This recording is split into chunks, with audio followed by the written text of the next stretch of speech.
Next speaker is Bokai Tway, Professor of African Studies at Sinclair. Thank you for inviting me to come and share with you my ideas on the role of humanitarian aid in Africa. International humanitarian aid in Africa has been both a blessing and a curse.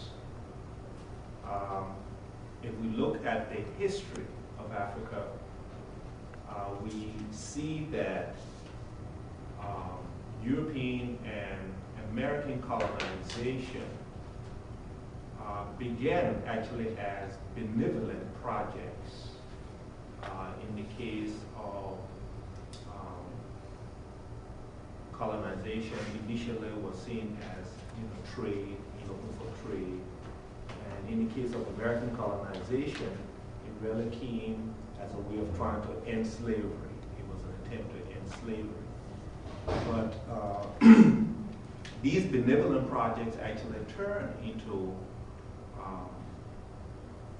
the domination of Africa and the exploitation of African natural human resources.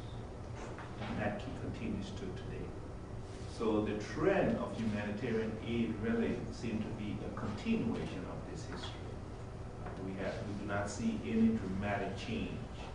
It's a continuation of this history.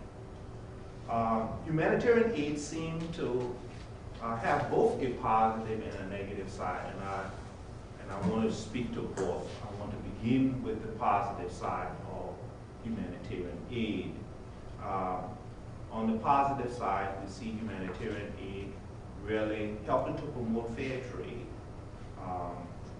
helping to manage the AIDS and HIV epidemic that we find in Africa, helping to address the environmental crisis that we face globally, but we see that it's more extreme in Africa. And finally, poverty reduction. Poverty is really a global problem, but we find it in more extreme cases in Africa. Now, when we look at the first point I was making about fair trade, where we see humanitarian aid helping in Africa is an attempt to promote microfinancing among particularly African women.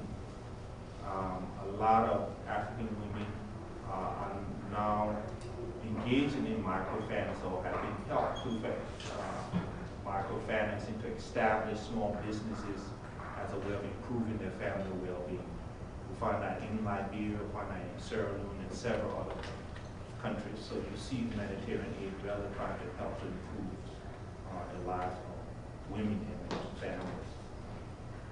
We also see humanitarian aid, particularly, this is where we see perhaps a real positive of America's contribution to humanitarian aid, especially the Bush administration, contribution to the prevention and the treatment of HIV/AIDS in Africa. Tremendous amount of money. In fact, between $3 to $4 billion is expected to be spent in maybe 3 or 4 years on this particular project. So you literally see that people's lives are being impacted in some positive way, especially when we look at HIV/AIDS and America's contribution. Also, malaria. I was in Africa a week and a half ago. Malaria is still a problem. In fact, I even contracted malaria while I was there. So it's a major issue. And America is attempting to do something about it. In fact, they have distributed nets. While I was there, President Clinton was there trying to promote the malaria project and all that. So you see some positive things being done. And malaria really is a major killer. In fact, it's a more serious problem for Africans than HIV/AIDS. Because it kills you very quickly, The other positive side is humanitarian aid is contributing to helping Africa deal with the climate change and environmental crisis. We have deforestation all over the continent, and especially in Liberia, we have one of the few tropical remaining forests called the Sapo forest. This forest is being maintained by humanitarian aid. Some of those aids come from Europe and all that, trying to again help the climate condition. We have tremendous amount of sea erosion. While I was there, the ocean is coming in and taking in land and in fact destroying property. And it comes from sand mining, as well as people are building in the swamps. And so humanitarian aid people come in and really advising people not to build in swamps because you're forcing the water to go someplace else, and not to mine sand because you're bringing the ocean into your community. While I was there, about 20 houses were really swept up by the sea. So you look, these are major crises that humanitarian organizations are trying to help address in Africa, particularly in Liberia. And then finally, the whole idea of poverty reduction. Liberia right now is engaged in a major poverty reduction strategy where many countries in Africa, because of civil crisis, they are caught in poverty. And without some kind of poverty reduction strategy, they're going to continue to experience civil crisis. So humanitarian aid is coming in there to promote agriculture, to promote ways that folks can come out of poverty so that they don't continue to fight each other over the resources. So that's the positive side. Now I want to quickly turn to the negative side of humanitarian aid. It's often tied to the donor's political and economic agenda. It also promotes dependency, and also there's a lack of accountability, oftentimes, and transparency in humanitarian aid. And then finally, it tends to undermine the indigenous knowledge system of the people. When we look at the humanitarian aid often being tied to donors' political and economic agenda, we don't have to just look at the U.S. You can look at any of these major world powers. A good example is China right now in Africa. China is all over Africa, giving a lot of humanitarian aid, including Liberia. And there's a lot of strings attached to the aid. In the case of Sudan, we see China in Sudan.